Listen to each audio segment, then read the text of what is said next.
Existe alguma relação entre aspectos abusivos na infância com ronco e apneia? Então vamos lá, né? Na minha opinião, sim. Na minha observação clínica, e eu trabalho há muito tempo nessa área de tratamento de ronco e apneia, né, com aparelhos odontológicos, e eu já tive pelo menos 3 pacientes onde eu observei, e eu acredito que muitos outros eu ainda não observei, mas um deles teve uma relação de abuso em que a mãe, ela comprimia o nariz dele até ele se sentir um tanto sufocado, né? E ele relata, né, que esse sufocamento aí, ele é muito parecido com a apneia, com eventos de apneia que ele tem durante o sono. Muito interessante. Outro foi um paciente que ele tem uma apneia, ele apresenta a apneia, ele já trata com aparelho intraoral, né?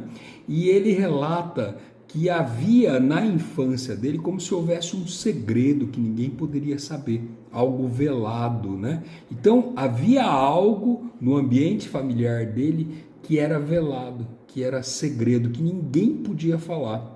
E foi muito interessante, porque com os estímulos que eu fui dando para esse paciente, ele achou que pode ter alguma relação entre a apneia, que é a dificuldade de passagem de ar nessa área, com a infância dele, onde ele não poderia se expressar. Havia ali um segredo familiar, no núcleo familiar dele, e que esse segredo não era revelado e não poderia ser tocado pelos próprios pais, pai e mãe. Então ele percebeu isso daí. E um terceiro caso ficou muito evidente, é um jovem, né, em que ele falou que foi passando por processos, primeiro com uma namorada, que depois ele identificou como abusiva, né, e depois no próprio trabalho dele com o chefe.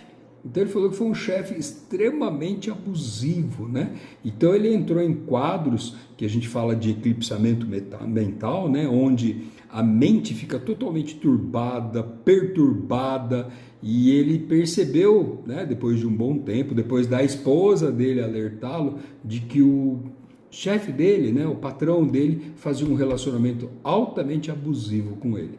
Então, hoje eu estou aí lançando, né, a relação entre a infância e abusos na infância com ronco e apneia, né? Será que existe? Na minha opinião, existe sim, tá ok? Então fica aí mais esse post aí, né? Mais esse vídeo que eu estou fazendo esse tipo de relação.